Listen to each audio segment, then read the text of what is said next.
자, 인사드리겠습니다. 안녕하세요. 예, 반갑습니다. 오늘은 이제 2021년도 1회 정기기사, 정기설비 기술기준 한번 해설해 보도록 하겠습니다. 2회부터요, 이제 좀 특이사항은 이제 그 한국전기설비규정, 우리가 이제 그 반영이 돼갖고, 이제 이 개정된 부분으로 이제 문제가 출제가 되는데, 뭐 제 생각에는 조금 더 뭔가가 좀 진행이 돼줘야 돼요. 원래는 이제 기술기준 같은 경우에는 이제 좀 우리가 기사 파트에서 점수를 따는 텃밭 개념이었는데요. 이제는 좀 뭔가 그 개정된 부분이 워낙에 많다 보니까 좀 아직까지도 중복 문제로 몇 개 나온 게 없기 때문에 개정된 부분의 문제를 사실 기존에 어떤 나왔던 문제가 이제 있었던 개정에서 이제 부분에서 수치가 변화된 그런 부분은 잡는 거지만 사실 완전히 이제 개정된 부분이 새로 나온 것을 우리가 이제 맞추기는 어렵죠. 그래서 조금 이 과목은 향후 좀 더 지켜봐야 될 것 같습니다.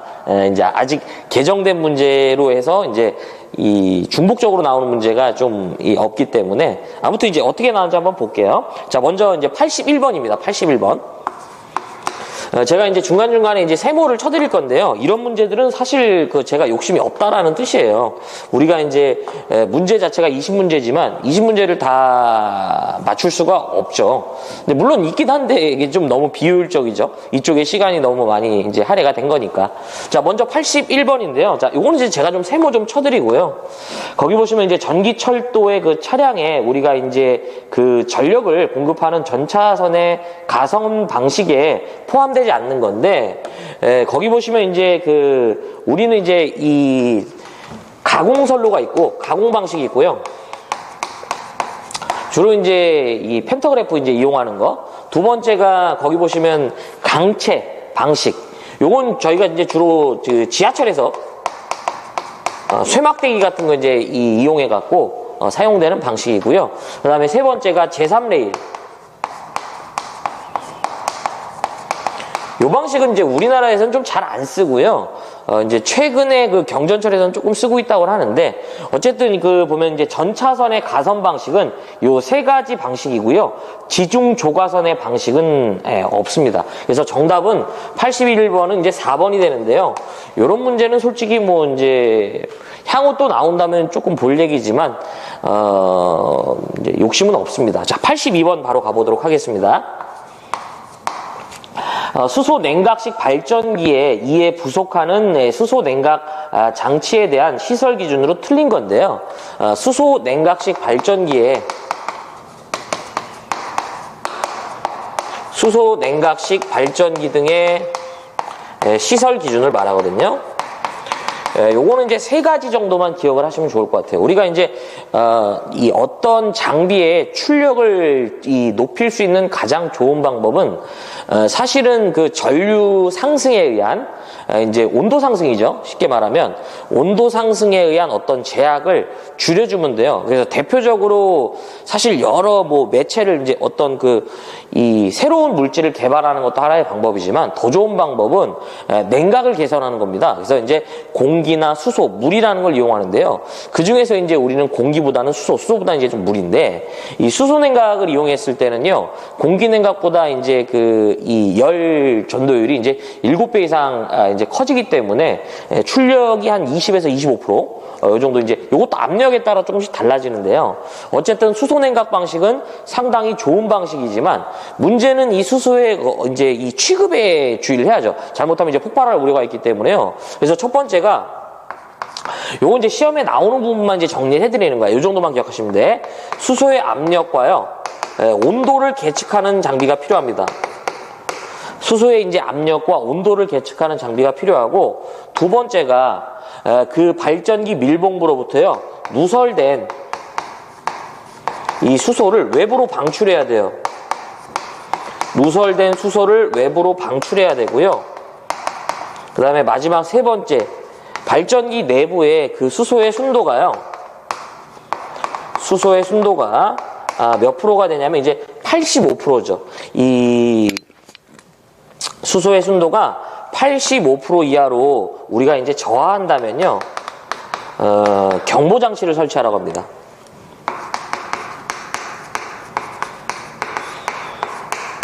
그래서 이렇게 좀 정리하시면 돼요.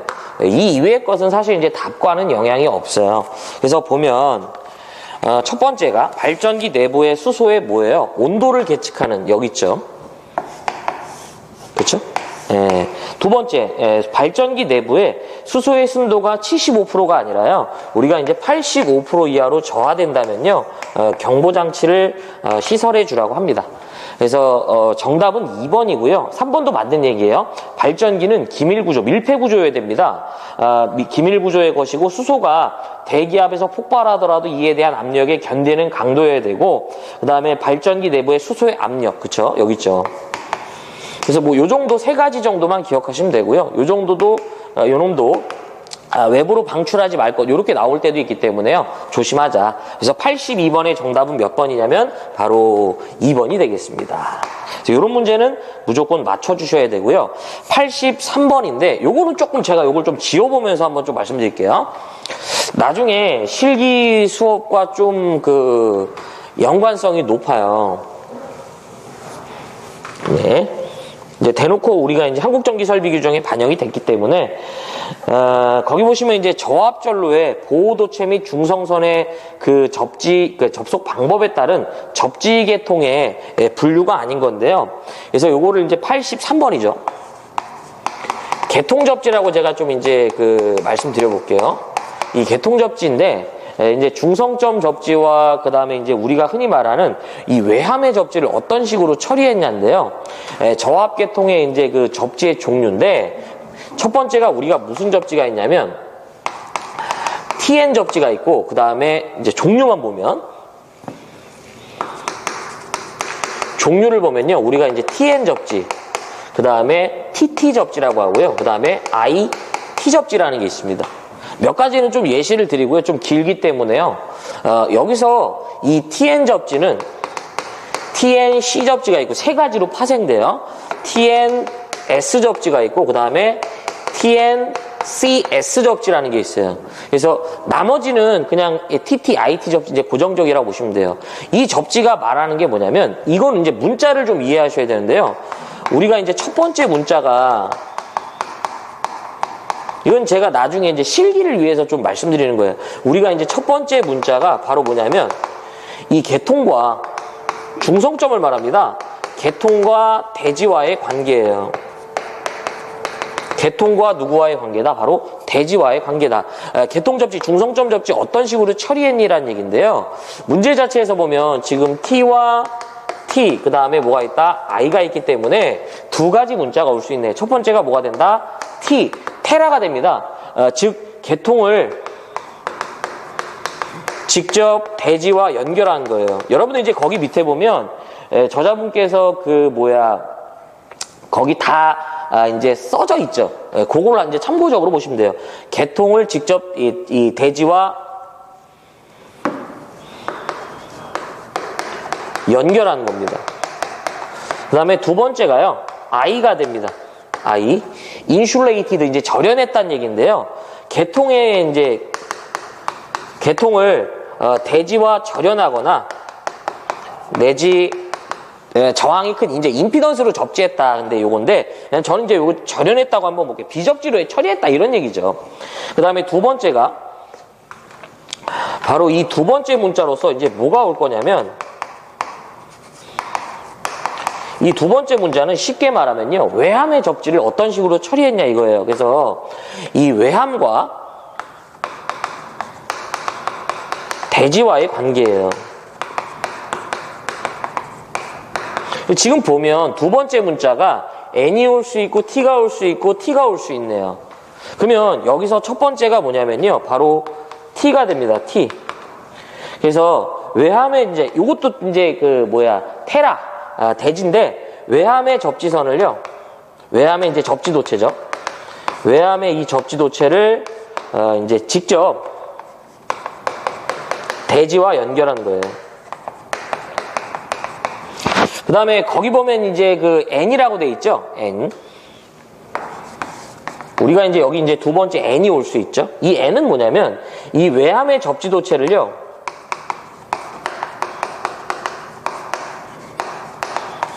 전원선의 전원 측 접지 즉 개통 접지라고 그래요. 요 접지 여기다 연결하는 거예요. 네, 이런 뜻이 되겠습니다. 그래서 이제 이 두 번째 문자까지 왔고 이제 세 번째 문자까지 한번 제가 볼게요. 세 번째 문자는 뭐가 있냐면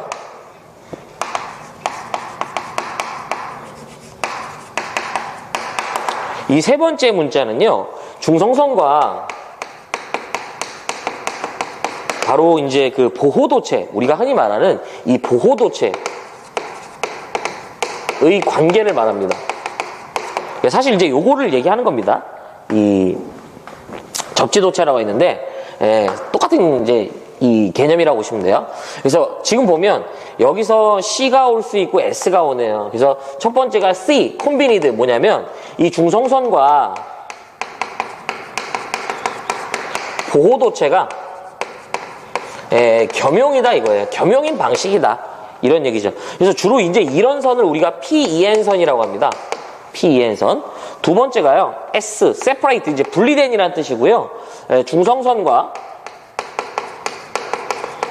이 보호도체가 분리됐다 이런 얘기예요. 그래서 이제 이 중성선을 우리가 N, 보호도체를 우리가 이제 P2로 이제 이렇게 표시합니다. 그래서 뭐 제가 그냥 이 부분을 그냥 나중에 어떤 식으로 이제 우리가 그 주어지냐면 실기 가시면 요거 이제 그냥 실기를 겨냥해서 제가 이제 한번 하얀색으로 주어진 부분은요 이제 주어진다고 보시면 돼요. 그래서 이런 거는 나중을 위해서 제가 좀 이제 그 적어드리는 건데 저는 개인적으로 TN S 접지 한번 보겠습니다.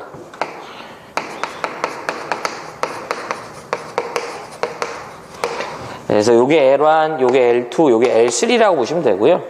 나중을 위해서요, 요거는. 자, 요게 이제 어떤 내가 취급하고자 하는 기기, 모타라고 보시면 됩니다.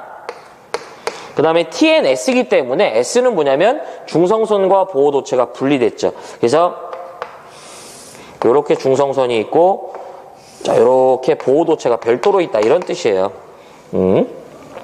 여기가 L1, 여기가 L2, 여기가 L3, 여기가 N, 중성선이라고 보시면 돼요.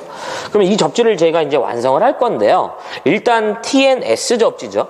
그래서 첫 번째 문자부터 처리를 해보면 개통과 대지와의 관계인데요. 이 T를 썼기 때문에 개통을 직접 대지와 연결한 구조고요. 자, 우리는 이제 이렇게 Y결선한 것을 이제 중성점을 대지와 이렇게 접지를 한 거죠. 자, 이 상태에서 이제 첫 번째를 해결했고요. 두 번째가 N이죠. N은 뭐예요? 두 번째 문자는 외함과 대지와의 관계인데요. 이걸 하기 전에 먼저 자, L1은 L1에다가 L2는 L2에다가 그다음에 L3는 L3에다 연결하고요. 중성선은 그대로 이렇게 중성선에 연결해 주시면 되고 이게 이제 어떤 장비의 그 외함이라고 보시면 돼요. 이 외함을 이 접지도체 이제 이 보호도체죠. 보호도체 이렇게 연결하고요. 우리는 이 중성선을 여기다가 이제 이 연결하죠. 전원선에다가. 근데 이제 여기서 TN이니까 이 접지가 뭐예요? 외함의 그 접지도체와 관련된 걸 전원 측에 연결한다. 바로 이렇게 접지를 이제 처리합니다. 이런 식으로 이제 우리가 나중에 이제 실기에서 이제 물어보실 거예요. 근데 이제 어쨌든 이 문제는 제 생각에는 이제 그 그림으로서 필기에서 내긴 좀 어려운 구조입니다. 그러니까 문자에 대한 의미는 물어볼 수 있고요. 두 번째가 뭐냐면 종류. 요거는 이제 좀 그래서 좀 강조를 드리고 싶어요. 그래서 언제든 또 나올 수 있다. 어쨌든 지금 종류가 아닌 게 뭐냐면 4번에 보면 TC 접지라는 건 없습니다. 그래서 우리가 TN 접지, 그 다음에 TT 접지, 그 다음에 무슨 접지다? IT 접지 이렇게 있다고 보시면 되겠습니다. 그래서 이제 넘어가 보겠습니다. 그래서 이 문제는 좀 이렇게 뭐 필기에서는 제 생각에 이렇게 간단하게 이런 그 정도만 물어볼 수 있고요. 나머지는 좀 그냥 이 그림까지 기억하면 좋은데 일단 어쨌든 나중에 실기를 위해서요. 이 부분은 좀 이제 정리를 해주시면요. 실기 때 좀 우리가 좋죠. 자, 그 다음 이제 넘어가 보겠습니다. 이제 84번 보겠습니다. 자, 이거 그래서 어쨌든 83번은 정답이 몇 번이냐면 바로 4번으로 선택을 할 수 있어요. 그리고 이렇게 요놈 종류까지도. 자, 84번. 교통신호등의 그 회로의 사용전압이 몇 볼트를 넘는 경우에는 지락이 생겼을 경우 자동적으로 전로를 차단하는 누전 차단기를 시설하는가. 이제 좀 지워보고요. 이것도 두 가지만 솔직히 기억하면 됩니다. 이런 것도 우리가 꼭 맞춰야죠. 세모 치는 것만 그냥 그런가 보다 생각하시면 좋을 것 같아요. 어차피 다 먹을 수는 없으니까. 84번이죠. 교통신호등의 시설 기준인데 첫 번째가 뭘 기억해야 되냐면 이 교통신호등과 관련된 이 사용전압에 대해서 물어보고요. 이 사용전압은 몇 볼트 이하가 돼야 되냐면 바로 300볼트 이하가 돼야 됩니다. 그 다음에 이제 두 번째가 이 전압이요 150볼트를 이 누전 차단기의 시설인데 교통신호등에 보면 이 누전 차단기의 시설에 보면 그 전압이 150볼트를 초과하는 경우에는요 뭘 설치하라? 누전 차단기 설치해줘라 이런 얘기예요. 그래서 84번의 정답은 지금 뭘 물어본 거냐면 그 전압이 얼마 150볼트를 초과하는 경우에는 뭘 설치한다? 누전 차단기를 이제 설치한다라는 거. 그래서 요거는 전압에 대한 범주를 물어보기 때문에 꼭 기억 좀 해주시기 바랍니다. 그래서 정답은 몇 번이다? 84번은 2번이 되겠습니다. 자, 85번인데요. 이것도 좀 흔한 문제는 아니에요. 그래서 요것도 이제 좀 세모를 좀 쳐드리고 싶어요. 개정된 부분에 그런 건 아닌데 이 자체가 좀 흔한 문제가 아닙니다.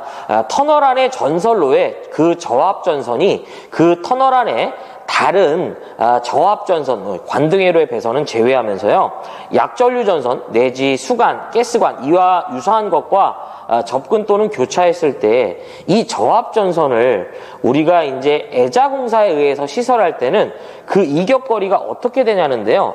나전선이라면 이제 0.3m지만 그렇지 아니할 때는 0.1m, 즉 이제 센치로 물어봤기 때문에 10cm가 정답이고요. 요런 거는 제가 뭐 큰 욕심은 없어요. 네. 자, 그다음 86번. 역시 이 문제도요. 쉬운 문제는 아니에요.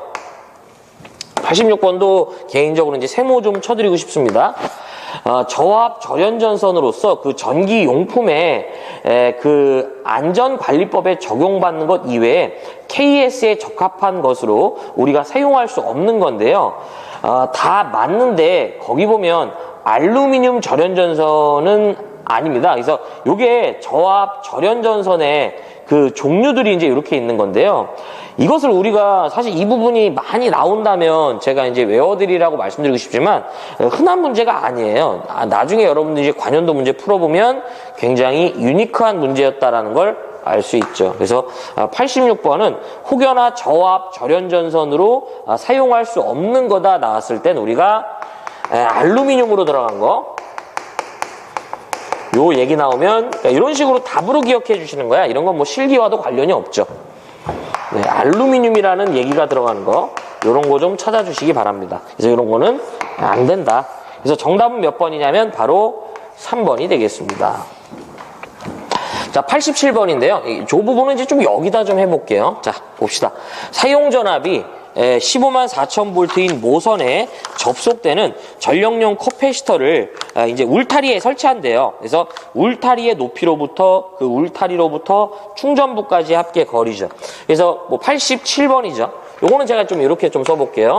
이게 이제 발전소나 변전소 내지 그 이에 준하는 곳에 울타리 담등을 설치한다 이런 얘기죠.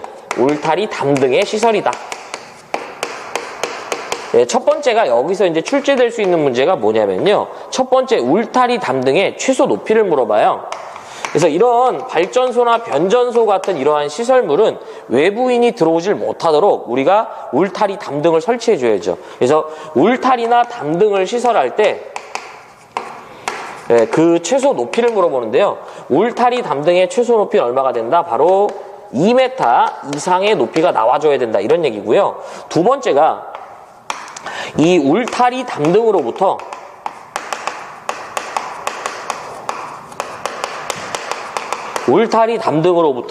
지표 하단 사이에 간격이 있다면 울타리 담등으로부터 지표 하단 사이에 간격이 존재한다면 그 간격은 얼마? 0.15m 이하가 되도록 해라, 이런 얘기예요. 이게 무슨 얘기냐면요. 예를 들어서 이제 우리가 이렇게 이제 그 울타리가 이제 있다고 치면, 울타리는 이제 우리가 보통 보면 이제 이런 식으로, 그렇죠? 예. 이렇게 돼 있을 텐데, 바로 여기 얘기하는 거죠. 대지면을 기점으로요, 이러한 어떤 그 지표 하단 사이의 간격이 존재한다면 0.15m, 즉 15cm 이하로 하라, 이런 얘기고요. 그 다음 세 번째, 바로 지금 이 예시예요. 울타리 담등의 높이와 바로 어디까지? 충전부까지.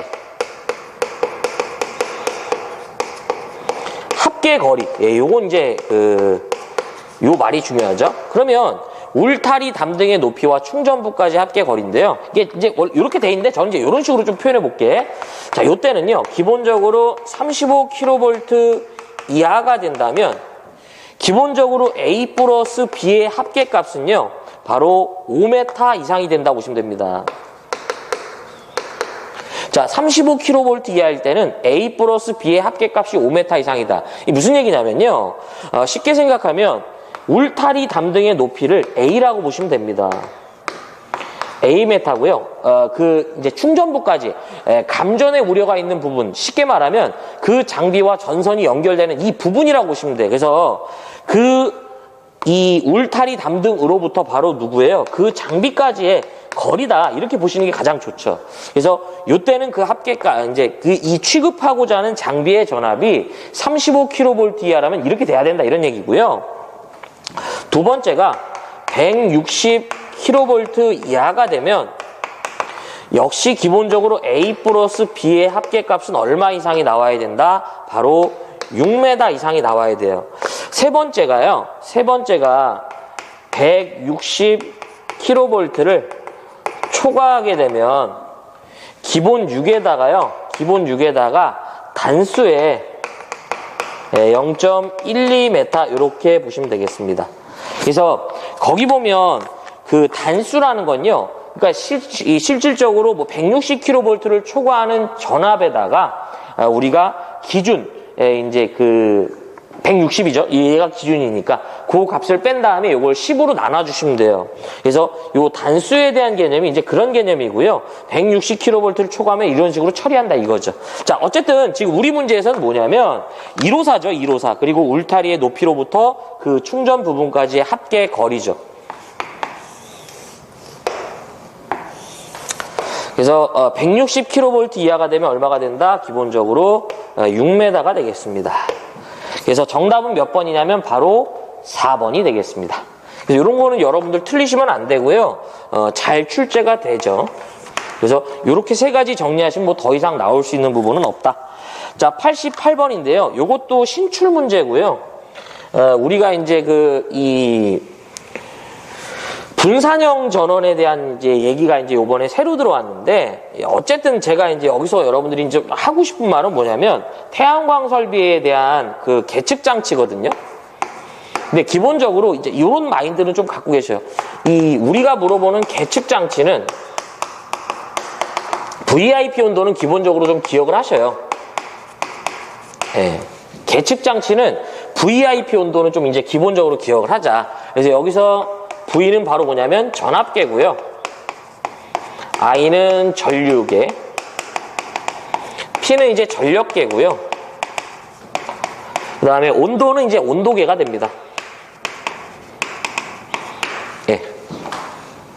그래서 계측 장치는 VIP 온도로 이제 표시할 수 있는데요. 이게 이제 사실 다 먹히는 건 아닙니다. 근데 제일 기본적으로 우리가 이제 이 부분도 새로 나왔지만 일단은 이렇게 나왔으면 저는 이제 세모를 치고 싶지만요. 이 태양광 설비와 관련돼서 얘기가 나왔을 때 계측 장치 이제 만약에 또 나온다면 기본적으로 전압 전류가 짝이 되고요. 그 다음에 전압 전력이 짝이 돼야 돼요. 그래서 이게 알맞게 짝지어진 건데, 근데 지금 보면 이것만 알아도 제가 이제 보면 얘기한 거에서 짝이 될 수 있는 건 1번밖에 없죠. 근데 이제 요게 가장 보편적인 표현이니까 요거라도 기억을 해갖고 좀 이제 이 선택을 좀 해주셨으면 좋겠어요. 그래서 88번은 어쨌든 새로운 신출 문제다. 그래서 정답은 1번이죠. 자, 그 다음에 89번 보겠습니다. 거기 보시면 이제 전선의 그 단면적이 38스퀘어고요. 경동연선을 사용하고 그 지지물로 비종 철주나 비종 철근 콘크리트주를 사용하는 특고압 가공전선로의 그 보안공사에 의해서 시설되는 경우에 그 경과는 몇 메타 이하여야 되는가? 이거 좀 제가 지워볼게요.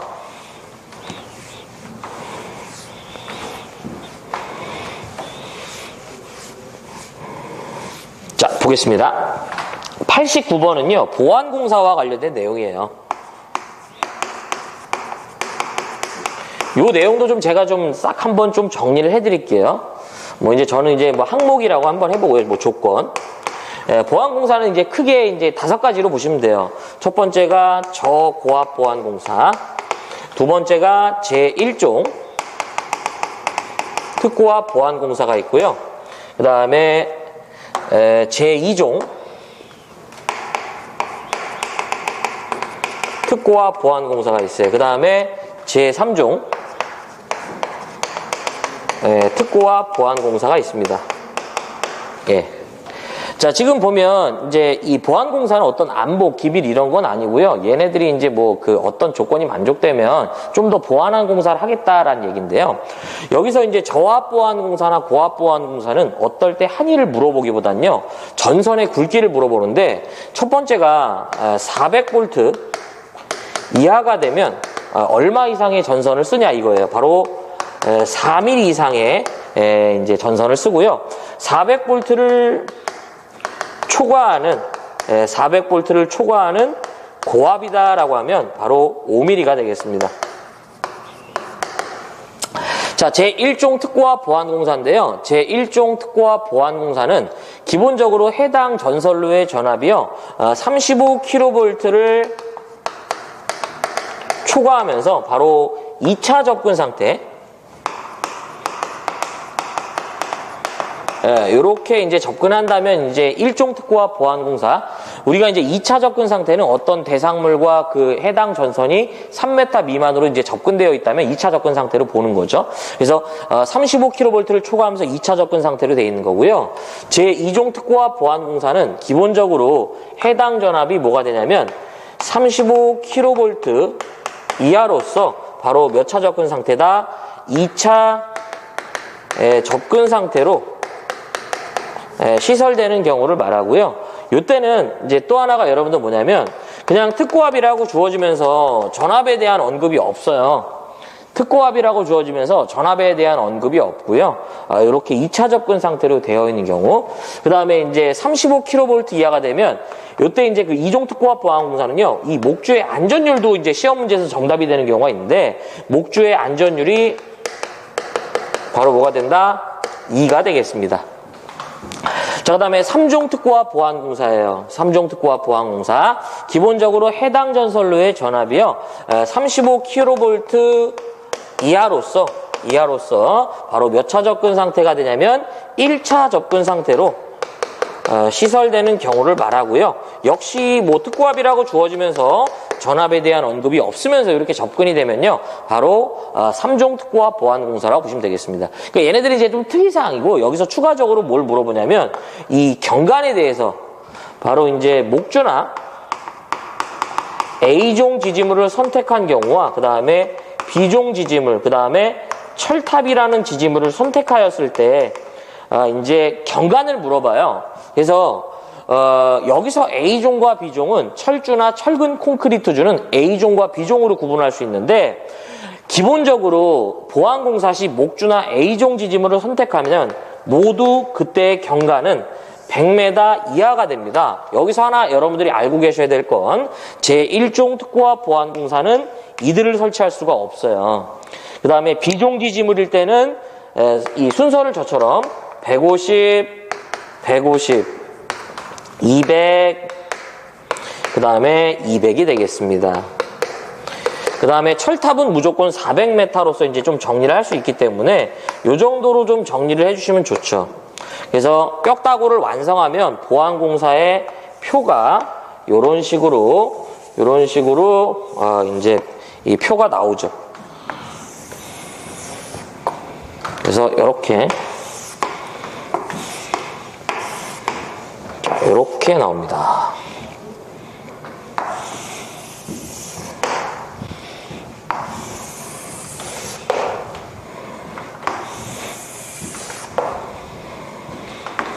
그래서 지금 문제에서 뭘 물어본 거냐면요. 거기 보시면 전선 단면적이 380개. 사실 이거는 보실 필요는 없고요. 거기 보면 지지물로 비종 철주가 되고요. 그 다음에 이제 몇 종 특고와 보안공사다? 바로 3종 특고와 보안공사죠. 그래서 이때는 뭐가 된다? 200m가 되겠습니다. 이게 사실 그 그림에 이제 이제 이 해설에 보면 원래 이제 그 전선이 좀 이 55로 그 교체가 되면요. 우리가 이 경관 증가를 좀 더 할 수 있는데 장경관 문제가 크게 안 나오기 때문에 그냥 요렇게 그냥 기준 값을 물어본 거예요. 그래서 정답은 몇 번이냐면 이제 3번이 되겠죠. 그래서 3종 특고와 보안공사 요거 얘기하는 거죠. 자, 그래서 거기 보시면은 정답은 몇 번이다? 바로 3번이 되겠습니다. 이런 식으로 좀 정리를 좀 부탁드릴게요. 네. 자, 그 다음에 이제 거기 보시면 이제 90번 저압전로에 정전이 어려운 경우 절연저항 측정이 곤란할 경우에 그때 이제 누설 전류는 몇 미리암페어 이하가 되면 바로 뭐가 된다? 이 절연에 이제 이 성능이 적합한 것으로 보는가라는 거예요. 그러면 요것도 좀 제가 좀 잠깐 좀 정리를 좀 해드릴게요. 90번인데요. 절연 저항 값이라고 그래요. 절연 저항이라고 할까요? 이제 표로 좀 요것도 좀 정리를 해볼게요. 그냥 좀, 자, 전압이라고 하고요. 전압이라고 하고, 그 다음에 이제 DC 시험 전압.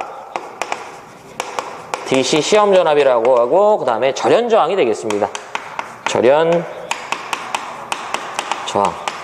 그래서, 내가 이제 취급하고자 하는 대상의 전압이 SELV나, 외우셔야 돼, 이거는. 그 다음에 PELV가 되죠. 그래서 이것은 비접지회로 접지회로로서 특별 저압이라고 보시면 돼요. 교류 50V 이하, 직류 120V 이하의 것이죠. 이들에 대해서요, 내가 절연 저항을 측정하고자 할 때 DC 시험 전압은 바로 매거의 전압입니다. 매거를 얼마짜리를 써라? 250V짜리 매거를 사용해서요, 측정된 절연 저항은 반드시 0.5 메가옴 이상 나와야 한다, 이런 얘기예요. 또 하나가 FELV라는 것도 있는데 그거는 이제 좀 무시하고요.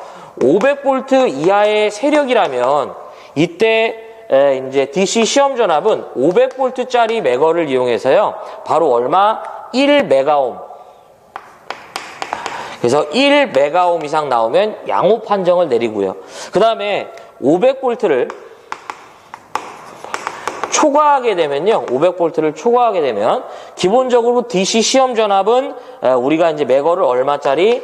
1000V짜리 매거를 써갖고 이때 절연 저항이 1메가옴 이상 나오면 양호 판정 내릴 수 있다, 이런 얘기예요. 근데 만약에 이제 우리가 이 매거라는 어떤 측정 장비를 쓸 때 애로사항이 뭐냐면요, 바로 정전을 해야 돼요. 근데 여러분 아시다시피 정전을 내 맘대로 할 수 있는 건 아닙니다. 우리 수용가는 정전을 극도로 싫어하죠. 그러면 우리는 역으로 뭘 할 수 있냐면 바로 이 누설전류계라고 그래요. 이 누설전류계를 이용해서요, 측정된 그 누설전류가 얼마가 나오면 이 누설전류가 1mA,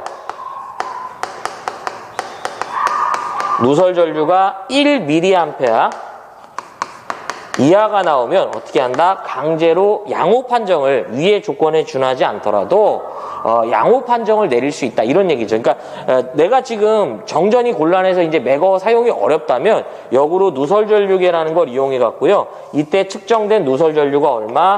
1mA 이하가 나오면요, 양호 판정을 내릴 수 있습니다라는 의도죠. 그래서 정답은 몇 번이냐? 바로 1번이 되겠죠. 이런 것도 여러분들 맞춰주셔야 되고요. 이 절연저항과 관련된 이 표는 이미 2021년도 1회 기사실기에 나왔어요. 그렇기 때문에 이 부분은 꼭 외워주셔야 됩니다. 이제 단독으로 나올 수도 있고 또 표를 메꿀 수도 있기 때문에. 자, 다음 91번 예. 금속재 가요전선관 공사에 대한 저압 옥내 배선의 시설 기준으로 틀린 건데요. 요거는 이제 두 개만 보면 될 것 같아요. 좀 삭제된 게 있기 때문에 금속재 가요전선관의 시설이 됩니다. 그래서 첫 번째가 우리는요 뭘 써야 되냐면 2종 금속재 가요전선관일 것이에요.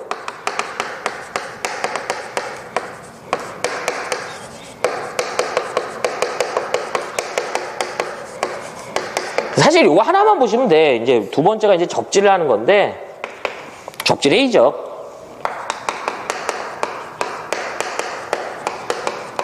뭐 요 정도만.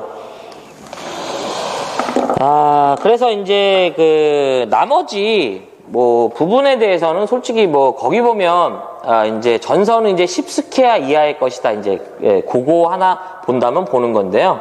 어쨌든 이 정답은 거기 보면 3번에 보면요. 점검할 수 없는 은폐 장소에서는 1종 가요전선관을 사용할 수가 없죠. 그래서 우리는 이제 2종 금속재 가요전선관일 것이 되겠습니다. 그래서 정답은 몇 번이냐면 바로 3번으로 이제 체크할 수 있죠. 요거 하나만 보시면 돼요, 사실. 요 부분도 혹시 뭐 접지를 한다 안 한다로 장난칠 것 같아서. 예. 자, 92. 요것도 뭐 이제 흔한 문제는 아니고요. 용어로서 그 리플풀이라고 해갖고 처음으로 이제 출제가 된 거예요.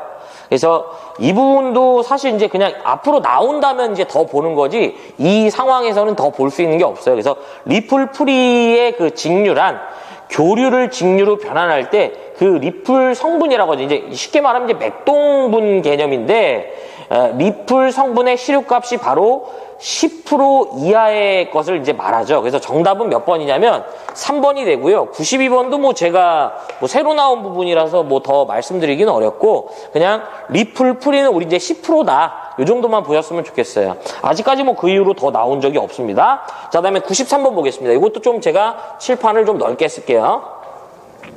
사용전압이 22,900V인 가공전선로를 시가지에 시설할 경우에 그 전선의 지표상 높이는 바로 몇 메타 이제 이상인가? 단 전선은 뭐가 된다? 특고압 절연전선이 되겠네요. 그래서 요거는 제가 좀 이 경우의 수를 좀 다 봐가면서 한번 싹 정리해 드릴게요. 그래서 93번은 가공전선의 지표상 높이다. 그래서 이제 조건을 보면, 자, 그 다음에 이제 저고압이 있고요. 그 다음에 특고압. 요것은 이제 시가지 외가 되고요. 그 다음에 특고압, 시가지가 되겠습니다. 우리는 이제 그 아무 말이 없으면 시가지 외가 되겠습니다. 시가지는 이 문제처럼 반드시 시가지라 언급하죠. 자, 조건을 보면 이제 도철행이에요. 도, 철, 그 다음에 행이 되는데 이 문제에서 이제 기타라고 좀 해보겠습니다. 위 조건을 제외한 나머지 부분을 말한다라고 보시면 돼요. 그래서 여기서 말하는 도는 뭐냐면 바로 도로를 횡단합니다. 이 가공전선이 도로를 횡단한다 이런 얘기고요. 철은 철도를 횡단하고요. 횡은 이제 횡단보도교 위에 설치하는 거죠. 이제 저는 이제 통일성을 주기 위해서 이제 횡단하겠습니다. 예. 자, 그 다음에 이제 기타는 이제 위 사망을 제외한다라고 말씀드렸죠. 어떤 식이든요, 이건 좀 제가 좀 정리를 해드릴게. 가공전선이 도로를 횡단하면 그냥 6m다 이렇게 보시면 돼요. 어떤 식이든 그냥 가공전선이 도로를 횡단한다 나오면 그냥 6m 찍어버리시면 됩니다. 그 다음에 철도를 횡단하는 것도 주는 거죠. 무조건 얼마다? 6.5m가 되겠습니다. 예. 자, 여기서부터 좀 어려워져요. 물론 우리 이제 철도는 레일을 기준으로 하죠. 횡단코자 하는 그 대지면이 아니라요. 레일을 기준으로 하죠. 자, 횡단보도교인데 저고압일 때는 기본적으로 얼마 이상 높이에 설치하냐면요. 바로 3m, 즉 3.5m가 되죠. 3.5m 이상 설치하는데요. 다만 전선이 절연전선 내지 케이블로 되어 있다고 이런 식으로 나오면 바로 3m가 됩니다. 그 다음에 얘네들은 이제 하는 게 아니고요. 예, 기타인데 기본적으로 저고압일 때는요. 지표상 5m 이상 높이에 설치하면 됩니다. 다만 역시 여기서도요. 그게 다른 조건이 들어오는데 요 말이 들어와요. 절연전선 내지 케이블이다. 이런 식으로 얘기가 들어오면 뭐가 된다? 4m가 된다고 보시면 돼요. 네. 자, 이제 특고합 C가지 외인데요. 두 가지로 쪼개집니다. 기본적으로 대상의 전압이요. 대상의 전압이 35kV 이하가 되면 5m 이상이 되겠습니다. 그 다음에 160kV 이하가 되면 기본적으로 6m인데요. 만약에 그 조건에 산지라는 조건이 붙으면 바로 5m가 되겠고요. 그 다음에 160kV를 초과하게 되면 기본 5 아니면 6인데요. 이거 이제 산지면 5고요. 그 다음에 그렇지 아니하면 6이라고 보시면 돼요. 여기에다 단수에다가 0.12m 잡아주시면 됩니다. 단수는 이제 요 놈을 초과하는 전압에서 160을 뺀 다음에 10으로 나눠주시면 돼요. 그 다음에 특고합 C가지가 됩니다. 특고합 C가지일 때는 기본적으로 35kV 이하의 것이라면 10m 이상 높이에 설치하고요.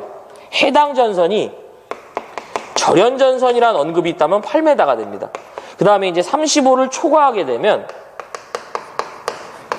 똑같이 이제 우리가 가산한다고 보시면 돼요. 근데 얘는 이 조건이 하나도 없기 때문에 바로 들어가시면 돼요. 기본 10에다가 단수에다가 0.12m 잡아주시면 되죠. 그래서 표에 대한 뼈다구를 완성해보면 이런 식의 표가 완성이 될 겁니다.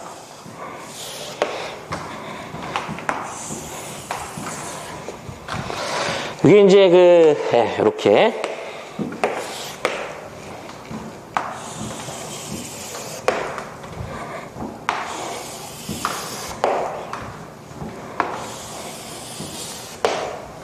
자, 이렇게 되는 거죠.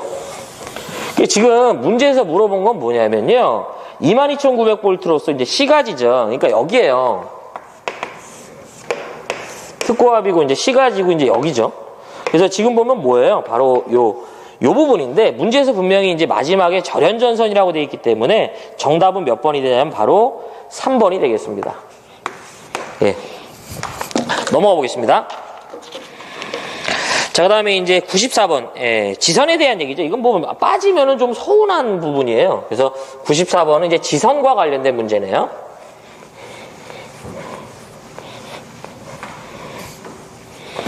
자, 보시면은 이제 94번이 되겠습니다. 가공전선이 이제 지선의 시설 기준이죠. 그래서 이제 우리가 이제 보통은 그 지선이라 하면요, 이제 그 지지물의 강도를 보강하려고 옆에 매달아주는 선을 말하죠. 바로 이제 요런 선.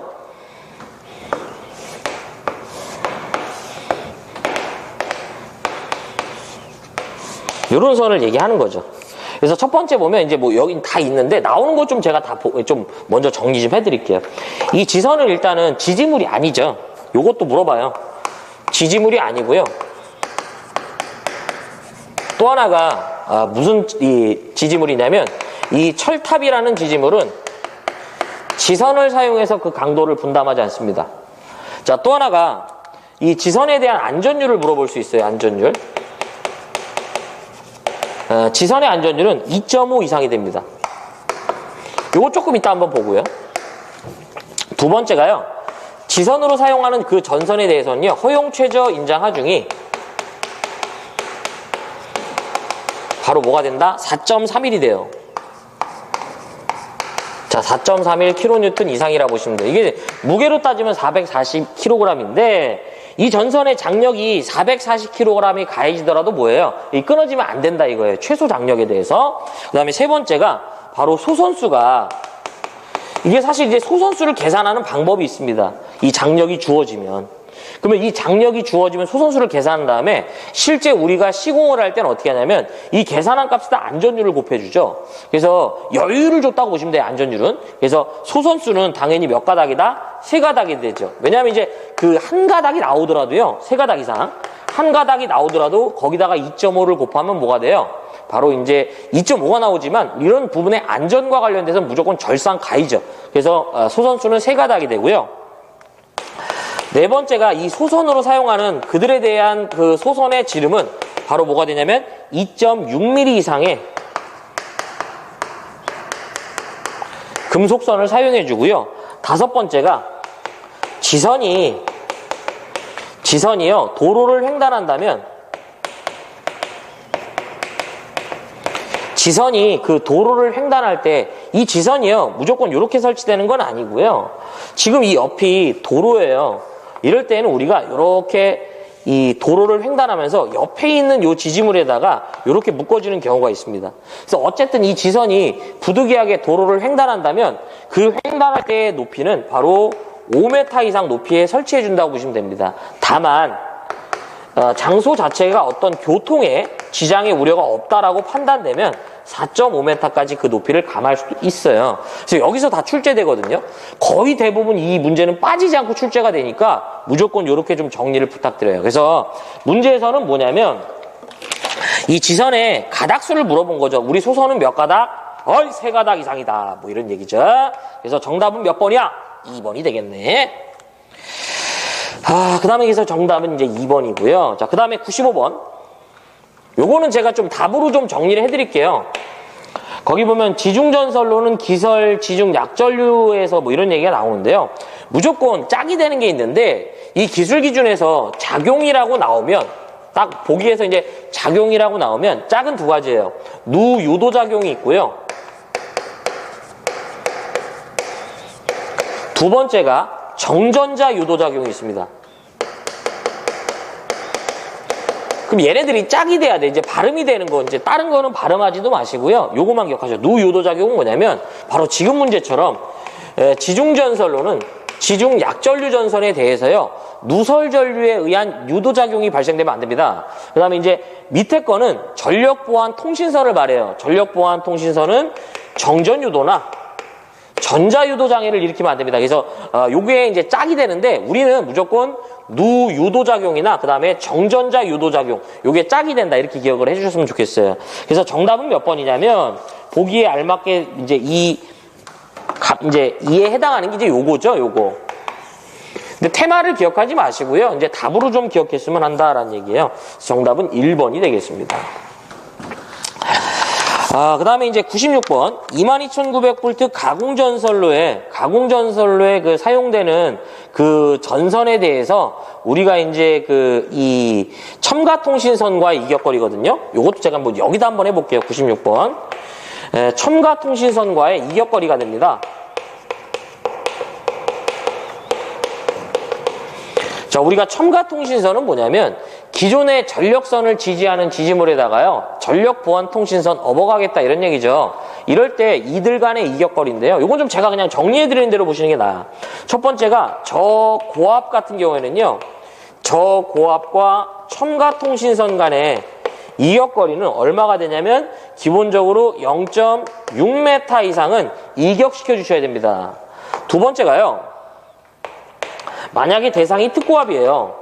대상이 특고압과 첨가가 된다면 이때는 여기에 2배를 한 1.2m가 되고요. 세 번째가 22,900V가 됩니다. 22,900V의 가공전선과 그 다음에 첨가통신선이 됩니다. 또 하나가 요놈은 22,900V 이제 중성선을 얘기해요. 중성선과 첨가가 되겠습니다.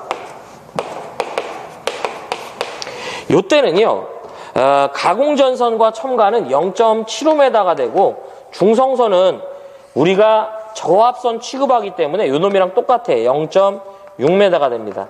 근데 이제 문제 자체에서요 이제 케이블이라고 주어지면 그냥 0.3m다 이렇게 보시면 돼요. 요게 이제 케이블로 주어지면서 이제 물어보는 문제가 있기 때문에 요렇게 정리하시면 됩니다. 이제 케이블을 전 이제 캐라고 썼는데 어쨌든 지금 보면 정답이 보면 22,900V에 이제 다중접지한 뭐가 된다? 중성선이 되죠. 중성선. 그래서 지금 보면 여기 얘기하는 거죠. 여기. 그래서 정답은 몇 번이냐면 바로 1번이죠. 1번. 2번이 아니라. 요게 제가 알기로는 요때 문제가 좀 잘못됐어요. 그래서 요게 이제 사실 뭐 절연전선 뭐 케이블 뭐 이런 식으로 나오는데 예, 그래서 뭐 요 정도만 정리하시면 되겠습니다. 근데 케이블이라고 보시면 돼요. 케이블. 그냥. 예. 그래서 뭐 통신선일 때 조금 약간 그런 좀 특이한 게 있죠. 그냥 케이블 요거 고압일 때가 대표적이에요. 케이블일 때 0.3m 뭐 이런 얘기죠. 그래서 96번은 정답이 몇 번이냐면 바로 이제 1번이 되겠고요.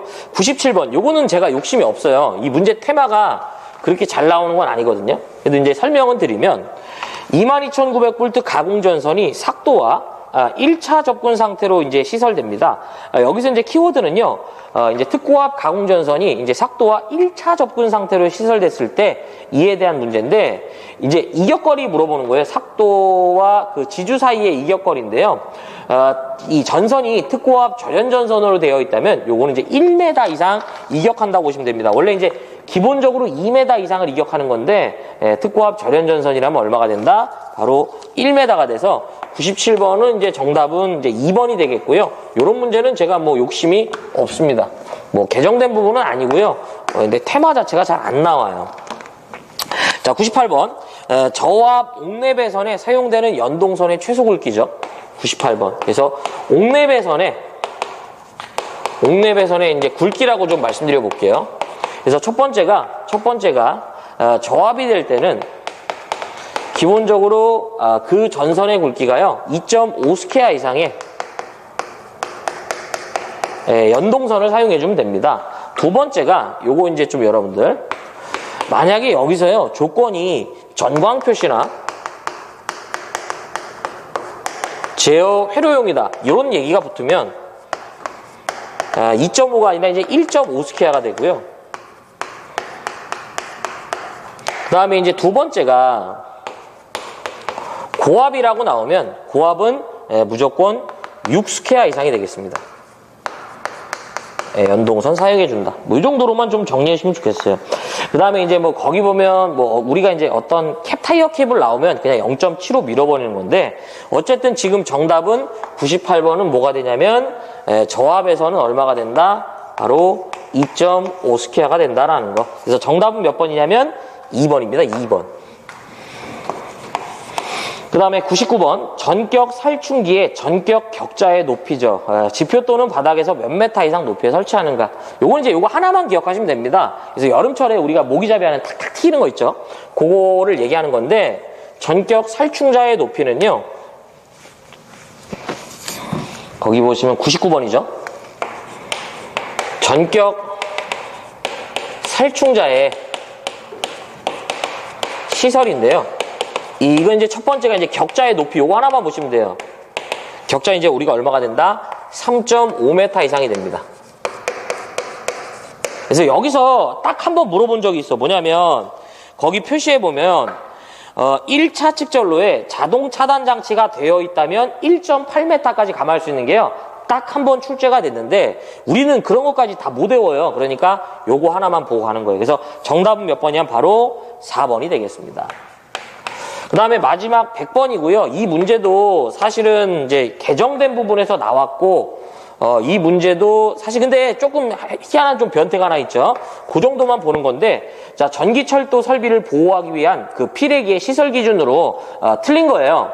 다 맞는 얘기인데, 거기 보면 3번에 피레기는 개방형이 아니고요. 밀봉 타입이 돼야 됩니다. 그래서 정답은 몇 번이냐면 바로 3번이 되겠습니다. 이 문제는 제가 이제 그 욕심은 없고요. 제 생각에는 이제 이 문제가 만약에 또 나온다면 전기철도의 그 보호용으로 사용되는 피레기는 이제 밀봉 타입이다. 이렇게 보시는 게 맞죠. 그래서 이제 새로 나온 문제예요. 그래서 지금까지 했던 내용 중에 꼭 보셔야 될 내용과 버려야 될 내용을 말씀드리면 81번인데요. 전기철도의 그 전차선의 가선 방식이죠. 이것도 뭐 그냥 보실 수 있는 건 이제 보는 건데 어쨌든 저는 욕심 없고요. 82번 보셔야 됩니다. 83번 무조건 보셔야 되고요. 그 다음에 84번 보셔야 되고 85, 86번 욕심 없습니다. 87번 해이죠. 88번 해야 됩니다. 그 다음에 89번도 하셔야 되고요. 90번 해야 되고 91번 하셔야 되고요. 92번도 그냥 리플풀이 10% 이하다. 뭐 이 정도로 좀 봐주셨으면 좋겠고 뭐 이게 그렇게 처음 나왔으면 그때는 못 맞추지만 또 나오면은 틀리지 마시고요. 93번 해야죠. 그 다음에 94번 해야 되고요. 95번 해야 되고 96번 하셔야 되고요. 97번 솔직히 욕심 없습니다. 그다음에 98번 하셔야 되고 99번 해야 되고요. 100번도 이 자체를 우리가 그 전기철도용 그 피레기에 대한 부분을 다 외울 수가 없어요. 그렇기 때문에 그냥 피레기는 밀봉 타입이어야 된다. 이 정도만 보시고요. 나머지는 그냥 버리시고 가시면 되겠습니다. 그래서 보통 보면요. 지금 난해한 문제가 한 5문제 정도는 나오더라고요. 대부분 회차마다. 그래서 여기까지가 2021년도 1회 전기기사 전기설비 기술 기준에 대한 해설이었고요. 저는 2회차 때 뵙도록 하겠습니다. 시청해주셔서 고맙고요. 다음 시간에 뵙겠습니다. 고맙습니다.